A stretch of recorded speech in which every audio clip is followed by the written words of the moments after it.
cambio en las organizaciones de INACAL, 28 y 30 de mayo, de 18:30 a 21:30. Modalidad online.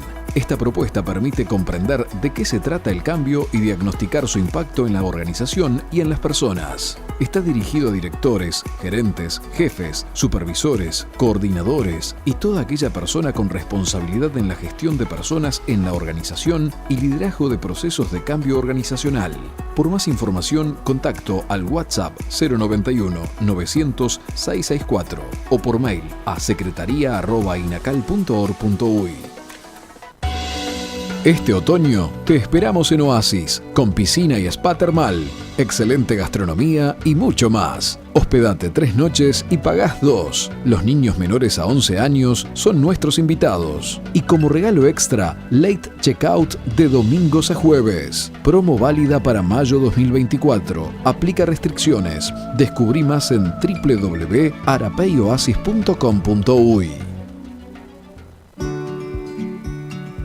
Hoy celebramos 40 años de historia, 40 años despertando el sentimiento más hermoso, la solidaridad. Hemos aprendido que dar es recibir, que compartir es multiplicar y que cada prenda que donás no solo abriga, también crea historias que impactan la vida de las personas. Es un círculo, nunca termina, siempre empieza contigo. Donar ropa o alimentos no perecederos hasta el 15 de junio en el estacionamiento del segundo nivel y seguir siendo parte de esta historia. Campaña del abrigo 40 años. Donar, recibir, transformar. Montevideo Shopping.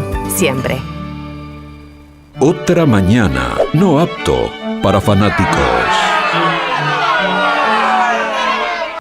Otra mañana. La campaña en debate. Propuestas, ideas, contraste, controversias, posturas, diferencias, ruido. ¿Qué dejó la última semana de la campaña electoral?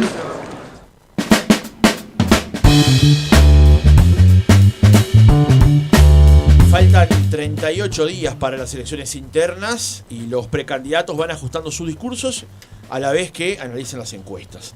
Es que la elección del 30 de junio es esencialmente interna y define el candidato presidencial y las convenciones partidarias. Octubre es otra historia. Así vemos como algunos precandidatos van planteando nuevas arengas y nuevos planteos.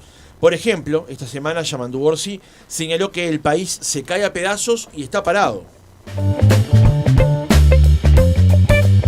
Otra mañana. No apto para fanáticos. Y hay que recorrer algunos barrios. O recorrer algunas zonas del país donde te dicen acá no hay una fuente de trabajo, nos tenemos que ir. O de recorrer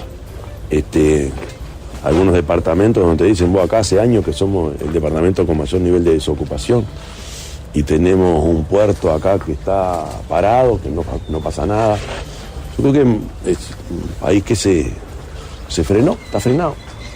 Entonces los que están más abajo van cayendo. Por su parte, la otra precandidata del Frente Amplio, Carolina Cose, tiene definido desde hace tiempo sus posiciones. Que tenemos que remontar con nuestra confianza, con nuestro programa, con nuestras propuestas, con el plan país, con apertura. Lo que tenemos que remontar es, vamos a hacer realidad la transformación del Uruguay. Va a dejar de retroceder la salud, va a dejar de retroceder la educación, va a dejar de retroceder la vivienda y va a dejar de retroceder el trabajo, porque vamos a transformar la realidad. Pero este ajuste de declaraciones no solo se reduce a la coalición de izquierdas. Al comienzo de esta semana, Laura Raffo dejó entrever su preocupación por el spot de Álvaro Delgado, que salió en televisión días pasados. A mí me preocupó el spot de Álvaro y yo lo llamé, tenemos muy buena relación, lo llamé, se lo planteé y él lo que me dijo es que él y su equipo van a explicar por qué consideran que el spot fue correcto. Nosotros no estamos haciendo televisión, en nuestro sector creemos en una manera diferente de comunicarnos con la gente, más en el cara a cara, en el mano a mano, en ir a los lugares, en conversar, una manera como más moderna de vincularnos. Entonces, a 38 días de las elecciones, ¿se eleva el tono de la campaña electoral? ¿Hay ajuste en los discursos? ¿Hay lugar para la moderación en una campaña que es esencialmente interna? Lo debatimos hoy en la campaña en debate aquí en Otra Mañana por Oriental, recibiendo, como todos los jueves, a Mariana Pomies, directora ejecutiva de la consultora Cifra. ¿Cómo estás, Mariana? Buen día. Buen día, muy bien. Gracias por acompañarnos. Un gusto. Selva Andreoli, maestra bioquímica. ¿Cómo estás, Selva? Buen día. Muy bien, buen día. Muchas gracias por venir. Al contrario, gracias por invitarme. Graciano Pascale, abogado comunicador. ¿Cómo estás, Graciano? Buen día. Buen día, Francisco. ¿Cómo estás? Muy bien. Bueno, evidentemente había un tema marcado, fue el que desarrollé en la introducción, pero si ustedes están siguiendo la emisión de YouTube, ven que está desplegado arriba de la mesa el semanario Búsqueda.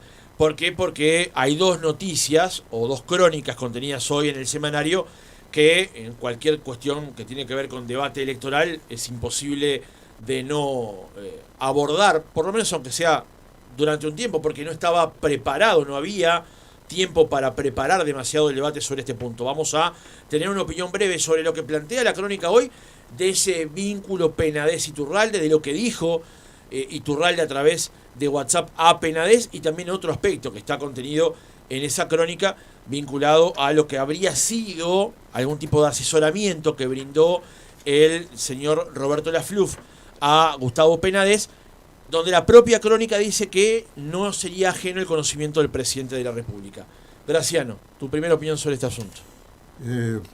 Todavía me cuesta salir del asombro. Esa es la primera reflexión. Yo tomé conocimiento, no sé, era una cuestión de hora y media, 2 horas de esto.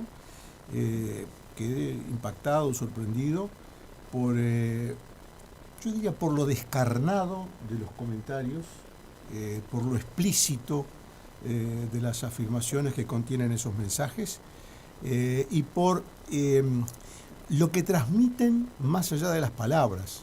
Es decir, se asume a partir de esas conversaciones, que dicho sea de paso son conversaciones privadas, ¿no?, pero que quedaron documentadas, se asume una especie de influencia sobre órganos del Estado que deben actuar en forma libre, al margen de cualquier tipo de presión política. Entonces, expresarlo de esa manera, de esa forma, repito, la expresión descarnada, es algo que impacta profundamente. Creo, tú decías, Francisco, nos decía fuera del micrófono que está prevista una conferencia de prensa en el Partido Nacional. Estamos intentando confirmar la hora, o sea, si efectivamente se va a concretar y la hora. Bueno, es una versión que teníamos, pero estamos intentando confirmar. Bueno, seguramente eso va a ocurrir en las próximas horas, porque este episodio es de una magnitud enorme, que tiene implicancias políticas, institucionales, y también impacta claramente en la campaña electoral. Obviamente va a ser un tema de campaña, esto no lo podemos ignorar, y seguramente va a tener consecuencias inmediatas, diría yo, y quizás ahí con todo el panorama, con todo ese, digamos, esas no sé, conferencias de prensa, lo que sea, podamos tener una idea más acabada. Pero repito, uno queda bajo estado de shock después de leer esto. ¿Selva?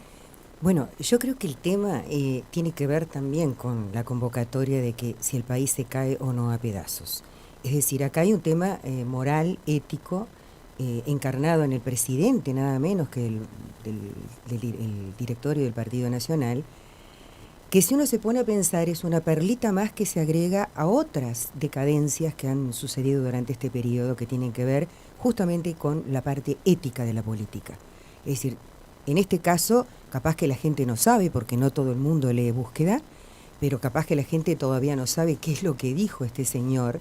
Este señor valora que la fiscal Gione resolvió, tapó el problema de la violación de aquella chica en la fiesta de la LUC que hizo el Partido Nacional, a la que también concurrió a saludar el propio Iturralde. No sé si recuerdan que en las crónicas se decía, Iturralde fue a saludar a los jóvenes que festejaban porque habían triunfado con la LUC. Esa violación obviamente quedó encubierta. Él critica a la jueza, a la fiscal anterior, y dice, bueno, con Alicia Gione, que es amiga, por lo tanto, eso se lo comenta a Penades, vas a tener como un buen tratamiento. Después habla de cómo seguir presionando al fiscal Gómez, que es, no voy a decir la palabra, pero que es una persona que se somete a las presiones y por lo tanto influenciable, y por lo tanto va a renunciar, lo vamos a hacer renunciar. O sea, es una intromisión tal en todo lo que es los procesos, los arreglos, los acuerdos, y a su vez habla de Scione y como si fuera datos como para que la fiscal, para adornar, digamos, la figura de la fiscal, recuerda que también resolvió el problema de Carlos Moreira en Colonia, que resolvió el problema de Vidalín con el tema de las donaciones para los inundados, etcétera, etcétera. Y uno se pone a sumar y a su vez escucha cómo alecciona, y tú mismo dijiste, la FLUF también lo aleccionó a Penades para que se defienda y para sacarlo de su condición de pedófilo ya recomprobada, ¿no? Y la verdad que se sorprende incluso hasta por el doble discurso, porque todos salieron a decir o a criticar o a por lo menos tomar distancia del caso Penades. Sin embargo, el propio director, el propio presidente del honorable directorio del Partido Nacional está dando estas pautas, estas indicaciones de cómo presionar, de cómo apuntalar, de cómo usar a los fiscales a su favor, etcétera. Yo sí me voy a mojar diciéndolo. Hay dos frases que por lo menos a mí me sorprenden de la crónica, que hoy leí casi completa. Es cuando Iturralde dice que Gómez es un cagón. Sí. Lo dice con estas palabras. No quise decirlo. Y, no, por eso yo, como dicen en España, yo me mojo diciéndolo. Y cuando también dice que Scione es nuestra, ¿no? Sí, esa descripción. ¿Mariana? Sí, la verdad que no quepo en mi asombro. Lo estoy volviendo a leer porque no me parece muy duro, muy no sé cuál es la palabra, horrible lo que estoy leyendo. Me sorprende y la verdad que me da mucha pena por el país, ¿no? Porque si hay algo que tenemos que cuidar mucho es la confianza en la justicia, es las figuras que representan a los actores en la justicia y siempre esta sospecha está y hay mucha gente que dice que en Uruguay la justicia no funciona bien, pero la mayoría confía y cuando uno lee que una fiscal es nuestra, cuando uno espera la imparcialidad, todos tienen su corazoncito, pero que sea tan crudo de decir es nuestra y cita un montón de casos donde aparentemente la fiscal evitó procesamientos, a mí se me rompe el corazón. La verdad, lo que siento es un dolor muy grande de pensar que esto pasa en el Uruguay, que todos lo podemos sospechar, pero cuando uno lo ve escrito, no sé, yo lo que siento es mucho dolor.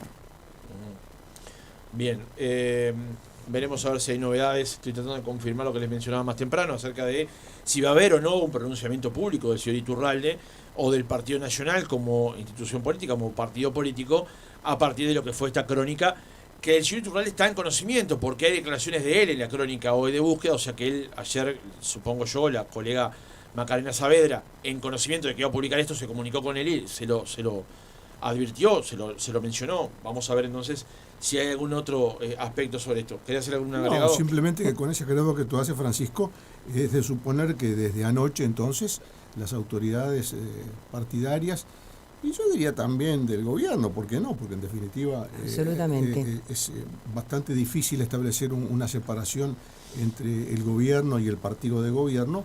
Habrán empezado a cambiar ideas al nivel más alto, que yo me imagino que estas cosas se conversan al nivel más alto posible, y seguramente entre anoche y esta mañana se habrá laudado una salida, una solución o un camino, una hoja de ruta, como se dice, para enfocar este tema que, repito, es de una enorme gravedad por todas las cosas que se han dicho aquí en la mesa y que yo comparto.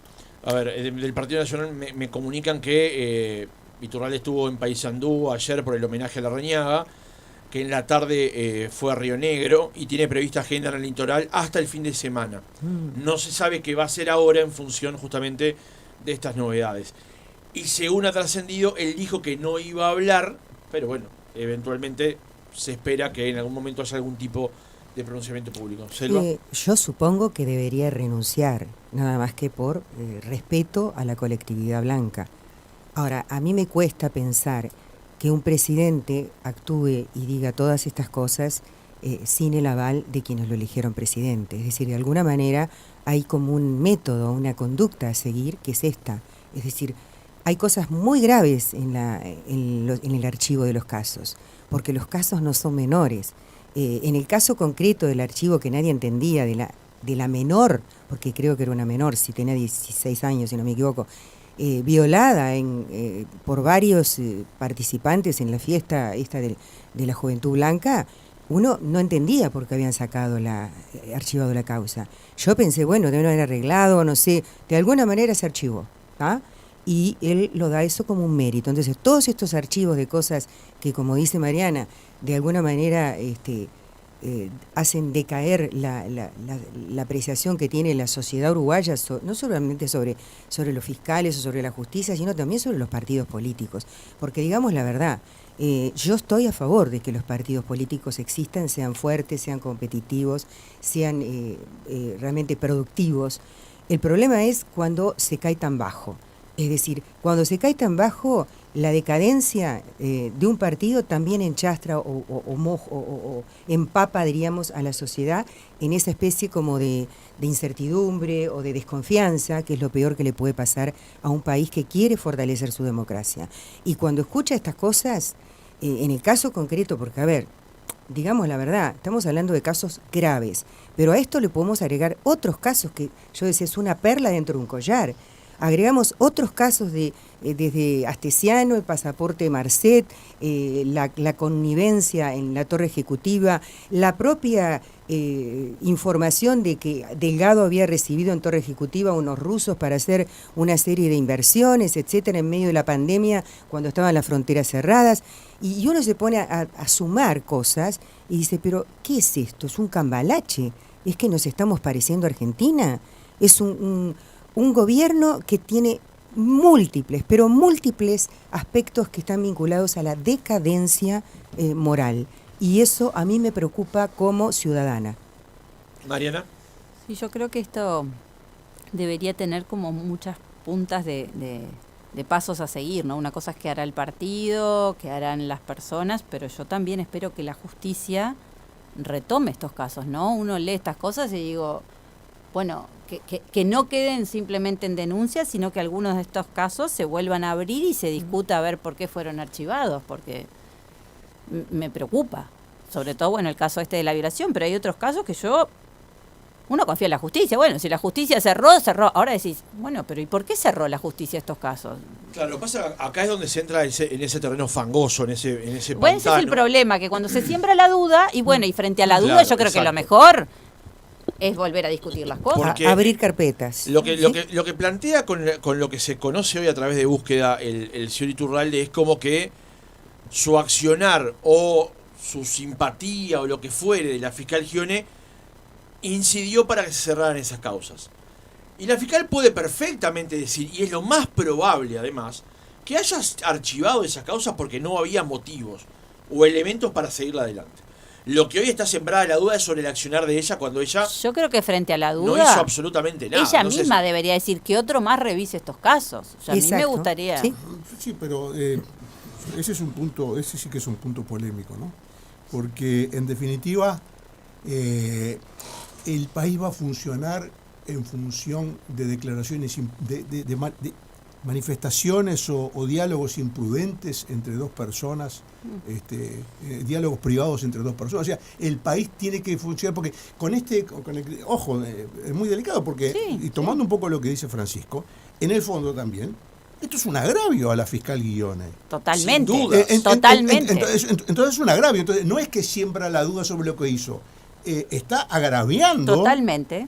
Repito, en una conversación privada, Sí. que toma estado público, y que es lógico que tome estado público porque es de interés público, pero digo, en una conversación privada que toma estado público, de hecho, lo que está sucediendo es que se está agraviando a las personas que son mencionadas.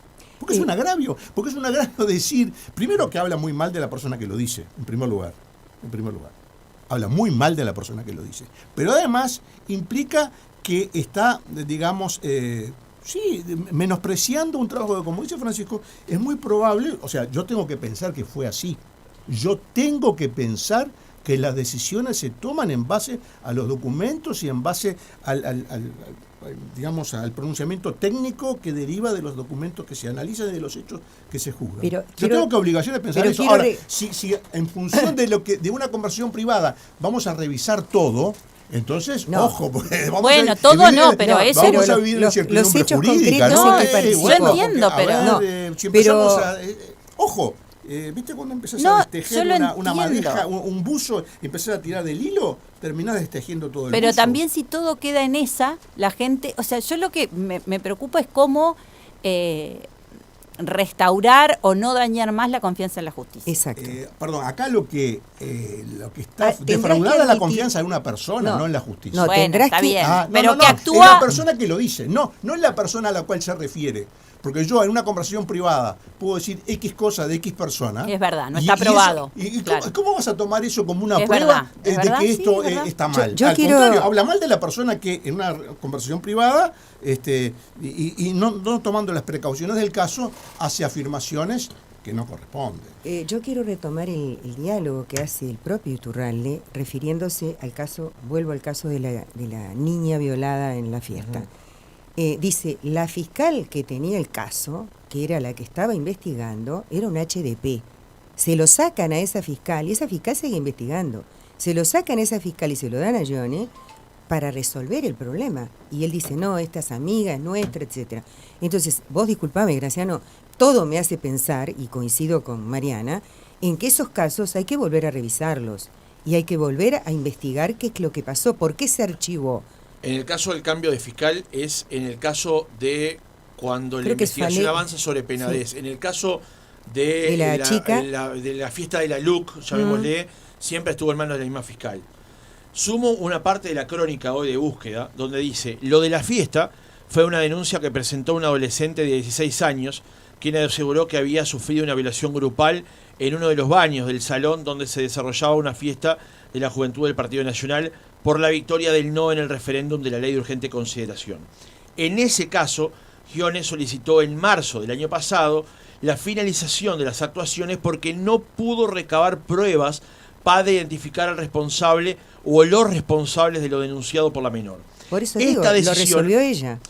Claro, No pero la fiscal que estaba investigando. esta decisión, en el Ella caso... resuelve archivar el caso. En el caso, fuentes del Ministerio Público señalaron a búsqueda que es usual que los fiscales pidan el archivo de casos vinculados a delitos sexuales por la falta de una carga probatoria robusta que permita avanzar con la investigación a pesar de que hayan sucedido los hechos. En ocasiones también ocurre a partir del pedido de las víctimas, que prefieren evitar que continúe la revictimización.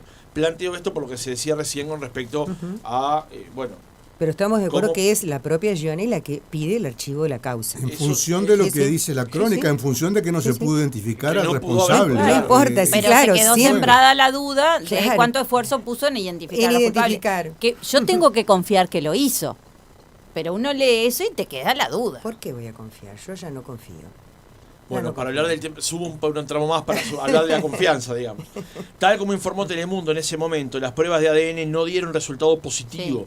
Y aunque una joven admitió, un joven admitió que tuvo relaciones sexuales con la menor, dijo que habían sido consensuadas.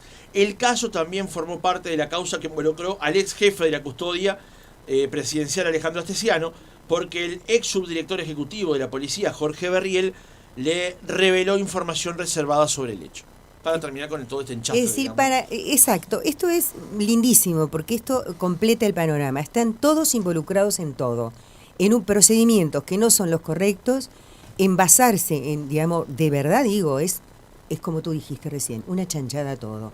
Entonces yo me pregunto, frente a esta pérdida de alguna manera de la credibilidad en el gobierno, en el funcionamiento, ¿cabe o no preguntarse si el país se cae o no a pedazos, además de los problemas económicos que tiene? Yo digo, estoy de acuerdo, se cae a pedazos la institucionalidad. Bien. ¿Algo quieren agregar más o cambiamos de tema? Vamos a cambiar de tema entonces. Lo que planteamos al inicio de este debate acerca de la cercanía de las elecciones internas y cómo los precandidatos tal vez vayan ajustando sus discursos. Una frase que causó revuelo político esta semana fue eso que citaba recién Selva.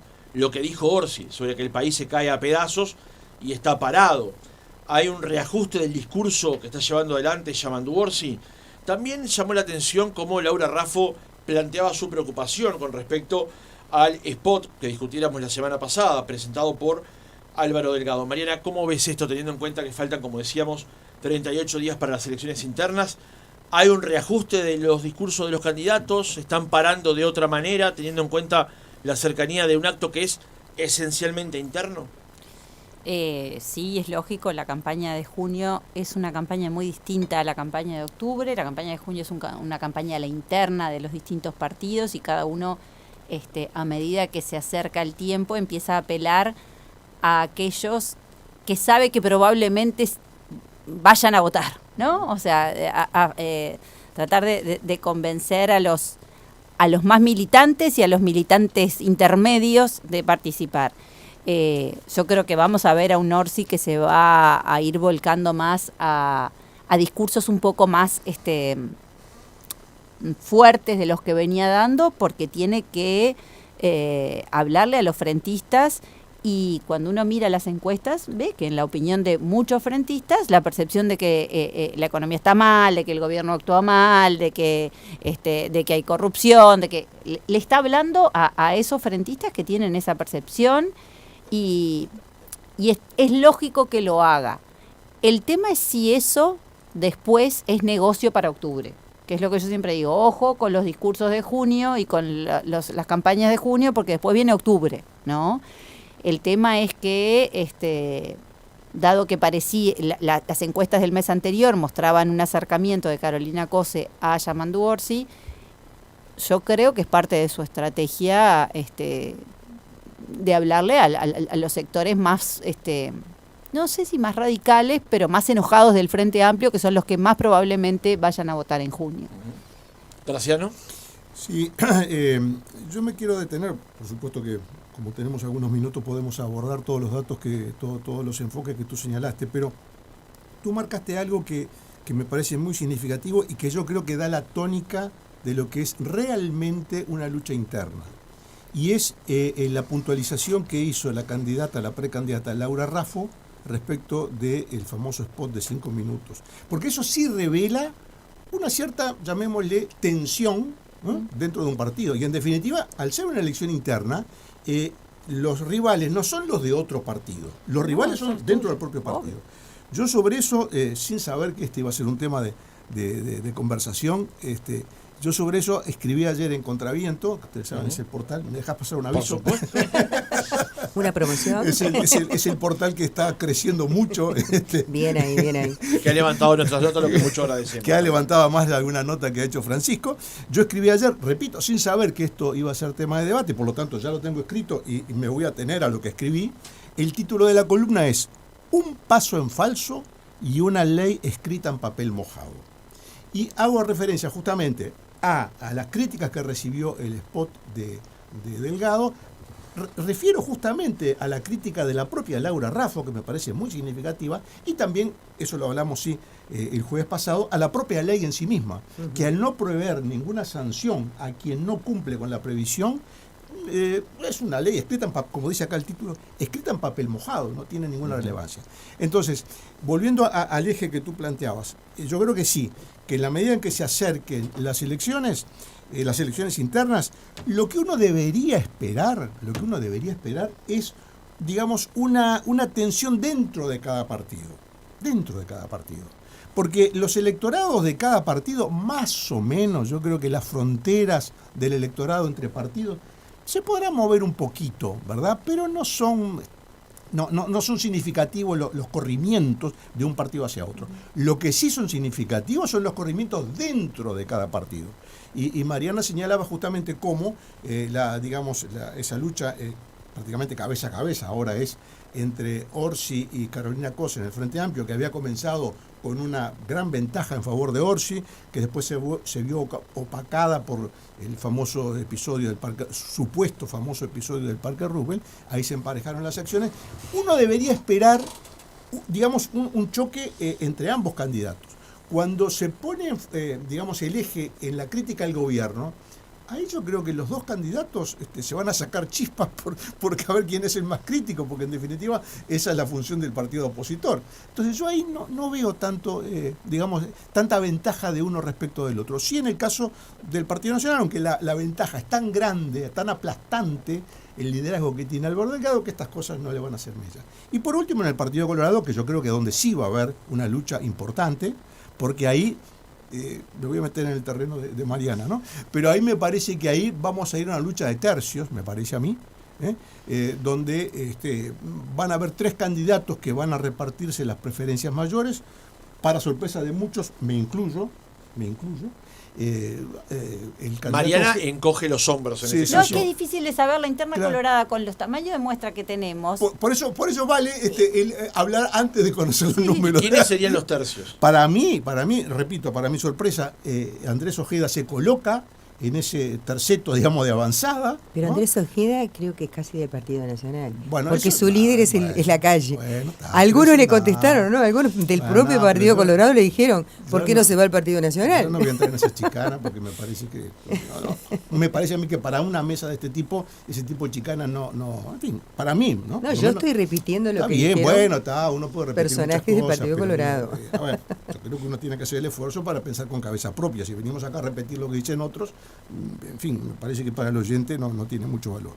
Entonces yo digo, repito, para mi sorpresa, Ojeda se incorpora a ese, digamos, trío de candidatos que van a competir. Los otros 2 me parece que son Robert Silva y Gabriel Gurméndez, y yo creo que va a quedar relegado a una 4ª posición, me parece que alejado de los lugares de avanzada, Tabaré Viera, aunque tenga su electorado firme en Rivera y Salto y quizás en alguna otra zona del país. Pero me parece que esos 3 candidatos se van a competir. Y yo creo que ahí sí vamos a guardar, ahí sí en el Partido Colorado, yo creo que en la medida en que esto, que yo pienso que va a ocurrir, los hechos lo vayan ratificando, vamos a encontrar una lucha interesante.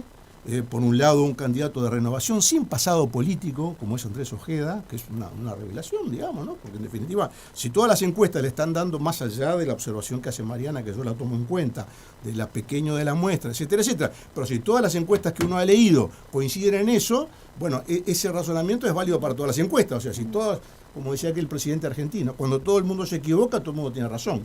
Creo que era una frase de Julio Argentino Roca. Entonces, si todas las encuestas se equivocan, en definitiva algo de razón deben tener. Y ahí sí yo espero un enfrentamiento que tenga que ver con lo programático, con el cotejo de experiencias, con el abordaje del propio funcionamiento de la coalición republicana. Me parece que este es un punto que va a estar arriba de la mesa, porque yo veo que muchos candidatos dicen vota Colorado, etc. Pero en definitiva es relativo eso, ¿no? O sea, me parece que hoy la apelación de todos los partidos de la coalición debe ser a los votantes de la coalición. Yo creo que ahí sí se van borrando las fronteras. Yo creo que dentro de la coalición republicana se van borrando lentamente las fronteras, quizá no con una intensidad muy grande hoy, pero eso va a terminar siendo una tendencia en el futuro. Van a terminar siendo como sublemas, como lo son dentro del Frente Amplio, como sublemas de una fuerza política, digamos, que todavía no tiene una orgánica propia, pero que en definitiva el votante independiente que es simpatizante del gobierno, bueno, va a decir, mira, esto me gusta más que el otro, dentro de cierto espacio común. Selva. Bueno, a mí me interesa profundizar de por qué Orsi dice el país se cae a pedazos. A pesar de que ha despertado el grito de los sectores del gobierno sobre su exageración y sobre un aparente radicalismo. Yo no coincido en que lo que se dice hoy va a hipotecar la campaña de octubre. Y lo voy a explicar por qué. Si lo que se dice hoy es verdad, resiste el archivo. Es decir, si lo que se dice hoy es mentira para ganar una interna, no resiste el archivo. ¿Ok? O sea, mañana yo tengo que explicar por qué en la campaña de octubre cambio mi discurso. Pero si lo que se dice hoy es verdad, no cambio mi discurso. Estoy diciendo efectivamente lo que represento y lo que voy a hacer. Y Orsi ha insistido mucho en que no se trata de ganar el gobierno, porque ganar por ganar el gobierno no es el objetivo básico, independientemente de que se trata de transformar el Uruguay que tenemos para mejorar las condiciones de vida de la gente. Y está claro que ese objetivo básico hay que hacerlo si uno gana la elección, eso se cae de Maduro. Pero el objetivo no es ganar por ganar, y yo creo que ese énfasis que se pone me parece muy bueno, porque así como el Frente revolucionó el Uruguay y en 15 años hicimos un cambio profundo en todo lo que fue el Uruguay, así estamos viendo en este último periodo, en este periodo de gobierno de la coalición, cómo se desarticuló, cómo se cayó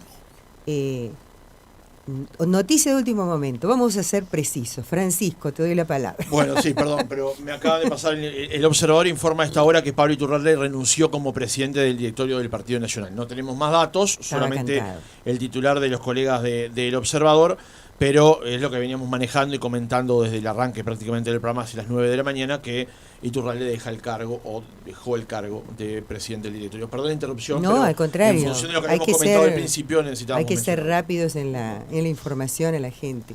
Sí, yo creo que estaba cantado, que era lo que tenía que hacer. Pero bueno, terminando mi exposición, digo, hay una serie de datos de la realidad, además de los que hablamos hoy, que tienen que ver con aspectos vinculados a corrupción, a procesos, diríamos, que se han destruido. El Sistema Nacional Integrado de Salud, que fue el que permitió realmente sobrellevar la pandemia de una manera digna, además del GACH y todo lo que fue las indicaciones que se fueron dando desde el punto de vista del asesoramiento, es un sistema que va en vía de destrucción, así como el Sistema Nacional de Cuidados. Hay cosas que aparentemente, es decir, ellos proponen como que lo han hecho y entonces lo presentan como un galardón. Y voy a poner un caso concreto, Hospital del Cerro. ¿Era necesario un Hospital del Cerro? Sí, yo soy nacida en el Cerro. Por lo tanto, lo voy a reivindicar como ex vecina del Cerro. ¿Pero qué hospital?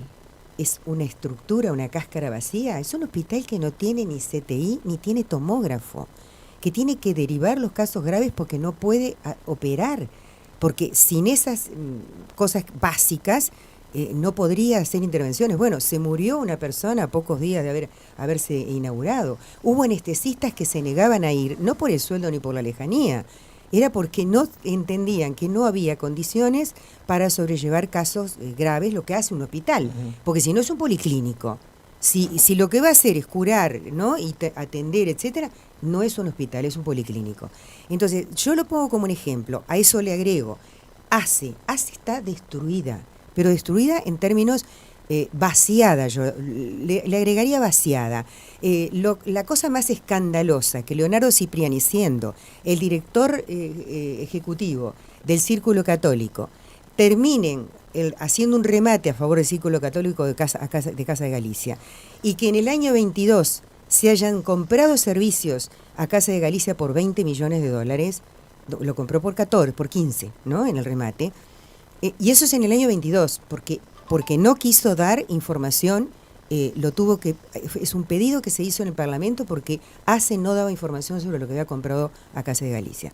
Y si le seguimos agregando, es decir, no a Casa de Galicia, sino ya al Círculo Católico, y si le seguimos agregando las emergencias, que no tenían ninguna experiencia de traslado de enfermos, simplemente eran una empresa de traslados marítimos, es decir, llegamos a la conclusión de que hay un grado tal de desmembramiento y de desconocimiento, es decir, que de verdad es cierto, el país se cae a pedazos. Y a eso, los últimos datos, ¿no? Fábrica Nacional de Cerveza, Lechería La Gloria de Nueva Helvecia, todos cierran, ¿ok? La fábrica de ensamblado de automóviles también, es decir, cierran. Tamberos, los tambos, en un año 200 tambos cerraron. Es decir, se angosta lo que podría ser la pequeña y mediana producción, porque los tambos generalmente son, no generalmente, pero los pequeños tambos son economías casi familiares, ¿no? Entonces, a mí sí me preocupa eso y creo que tiene suficientes argumentos de sobra. A mí me faltan un montón, porque si no habla Mariana, de que sí, efectivamente, el país se está cayendo a pedazos. Graciela me pedía la palabra, pero hay algo que mencionó Mariana, que luego retomó Selva, que tiene que ver con el discurso de la moderación y si esto puede ser efectivo luego para octubre. No quiero ser exégeta de Mariana, porque para eso está ella acá, pero tal vez a lo que te referías es que el discurso que diga ahora no lo aleje luego de los votos que necesariamente necesita en octubre y en noviembre. ¿Va por ahí? Sí, porque, a ver, yo escucho a Selva como todo. Le creo, ¿no?, lo que está diciendo, pero acá hay un problema de percepciones, ¿sí? Y yo no voy a discutir si yo creo que el gobierno se cae a pedazos o no, sino lo que yo recojo de la opinión pública. Y la opinión pública no lo percibe así. Entonces yo te diría, como actores, bueno, la oposición tiene que encargarse de comunicar eso, porque no es lo que la gente piensa. Entonces, ahí estoy pensando en ese discurso disonante de cara a octubre de Orsi, cuando en realidad, salvo, y no todo el Frente Amplio, una buena parte del Frente Amplio que está en desacuerdo con la gestión de gobierno, el presidente tiene 46% de aprobación de gestión. Hay un tercio que piensa que la economía funciona bien, otro tercio que funciona mal, y uno ni bien ni mal. En materia de seguridad, sí, ahí hay una mayor percepción negativa. El sistema de salud, la gente piensa que funciona más o menos, pero no percibe esos problemas que tú decís. No hay medicamentos. Pero yo no te estoy discutiendo la realidad, yo lo que te estoy hablando es de percepciones. Entonces, a la hora de tener que conseguir votos de los indecisos, ¿sí?, que son en general personas más de centro y mucho más alejadas de la política, o sea, el discurso de Orsi no debería ser tan disonante con lo que la gente piensa. O si lo va a hacer, tiene que tener argumentos para convencer.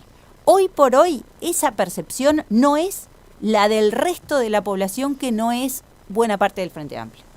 Entonces, si no logran convencer de que eso es así, de cara a octubre, no puede tener un discurso tan fatalista, porque se va a quedar solo con los votos del Frente Amplio.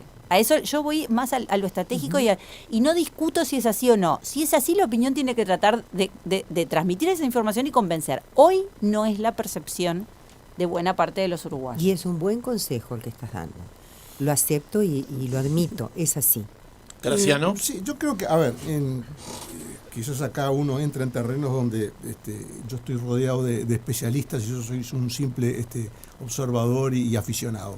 Pero por sentido común, la publicidad electoral es una parte, digamos, del marketing general, digamos, donde se trata de convencer a alguien para que, en el marketing global, en el marketing general, digamos, para que consuma determinado producto, en el marketing político para que vote a determinado candidato. Y como todo, en el caso de los bienes y servicios, uno trata de ensalzar las virtudes de ese producto para que la gente lo consuma, y en el caso de la política trata de, ensalzar las virtudes y los logros de los candidatos propios o de criticar los ajenos. Eso es una regla de juego y es lógico que sea así.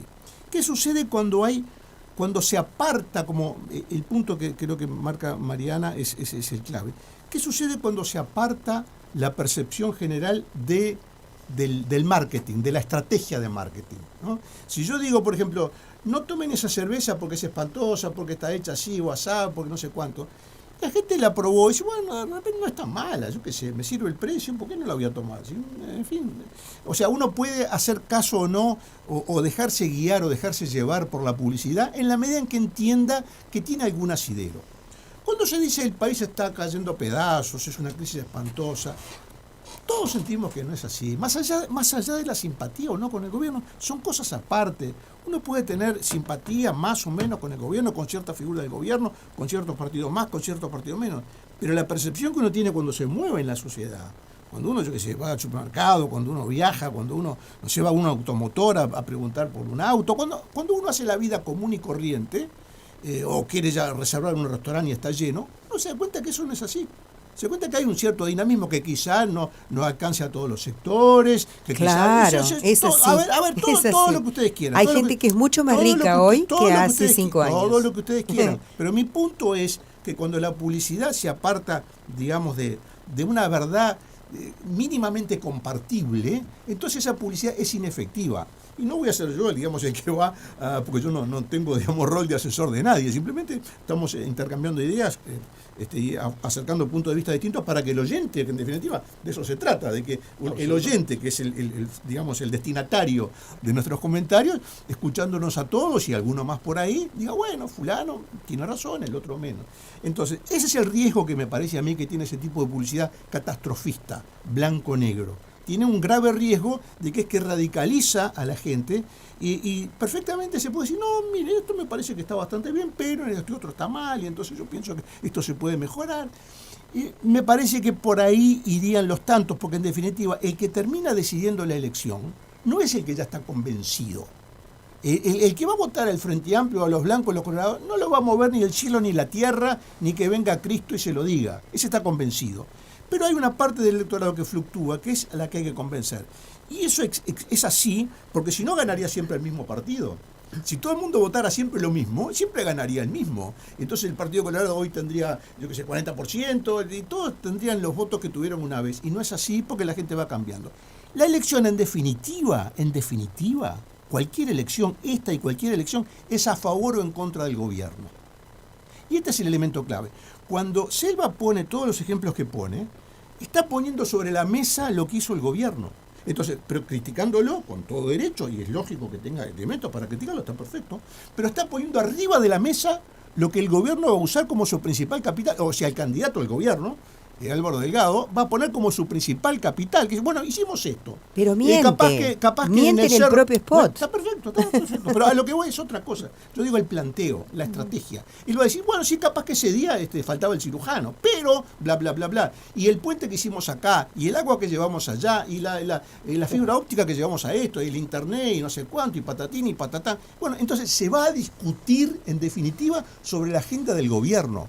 Y cuando se discute sobre la agenda del adversario, el que tiene ventaja siempre es el adversario, porque es el que maneja la información, es el que tiene la iniciativa, es el que tiene los videos que filmó y que mostró Delgado en el aviso, en fin, todo eso va a ser el eje de la campaña. Cerramos contigo, Selva. No, solamente invito a leer La Diaria Verifica, donde habla de las 5 mentiras o falsedades que se dicen en el spot de... pero no me tenés que convencer a mí. No. Los invito a leer 5 falsedades que se dicen en el spot publicitario de Delgado. Y yo digo, si una persona hace un spot pensado con este criterio de marketing, como tú decís, sobre la base de información que es falsa, yo me pregunto, bueno, ¿y dónde está entonces el candidato? ¿Dónde está la entereza y la honestidad del candidato con el ciudadano? Porque si a mí me dice que son 50 millones de dólares lo que aprobaron para la pobreza infantil y solamente se le dio 5 millones y medio, porque los otros se distribuyeron en otras áreas, entonces yo te voy a decir, bueno, señor, está mintiendo.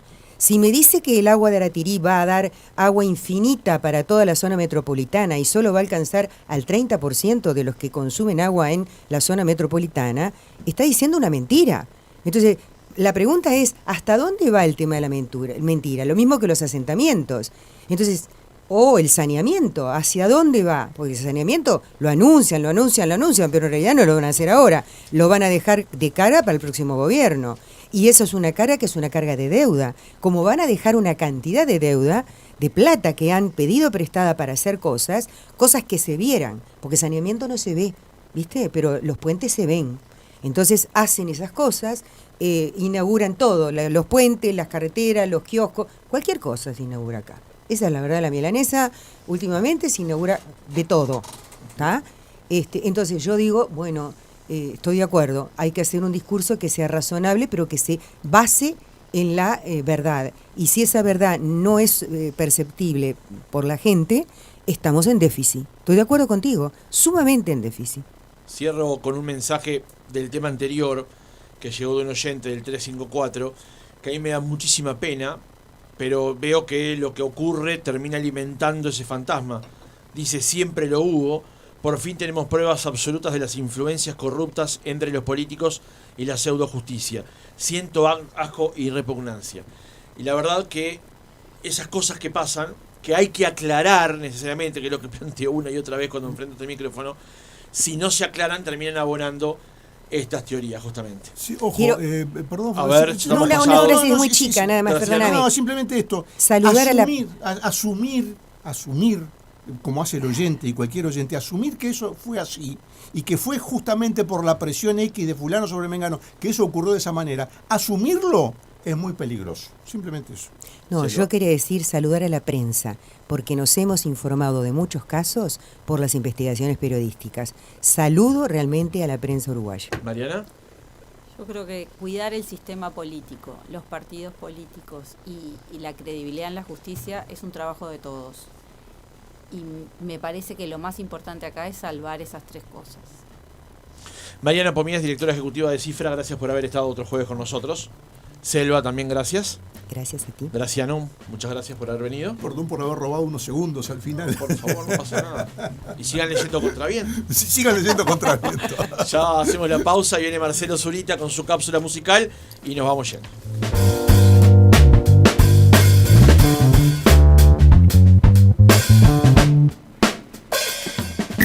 Francisco Morales. Otra mañana. En un entorno rodeado de naturaleza y con nuestras exquisitas aguas termales saladas, Salinas del Almirón es el lugar ideal para un merecido y necesario descanso físico y mental. Con nuestro régimen de pensión completa e instalaciones de primer nivel, no tendrás que movilizarte ni preocuparte por nada que no sea disfrutar. Aprovecha nuestras promociones especiales. Tarifas a partir de $70 por persona en base doble. Incluye desayuno, almuerzo y cena. Con la ruta completamente renovada y apenas a 350 kilómetros de Montevideo. www.salinasdelalmirón.com. El Parque Vacacional de Aebu en Piriápolis te espera para pasar las mejores vacaciones en familia. Zona de camping, cabañas y apart hotel. Consulta tarifas y promociones en www.parquevacacionalpiriápolis.uy. En ANDA desde hace 90 años nos importa estar donde realmente importa estar. Estuvimos en tu primera independencia y cuando se unieron las repúblicas independientes de Rodríguez Pérez. También cuando se agrandó la familia y, de paso, la casa, en la que nació y creció su primera ciudadana ilustre. Es que desde hace 90 años, en cada nueva etapa que comienza, ANDA está con la garantía de alquiler más aceptada en todo el país. Es un trámite ágil y simple y además con una única cuota social, toda la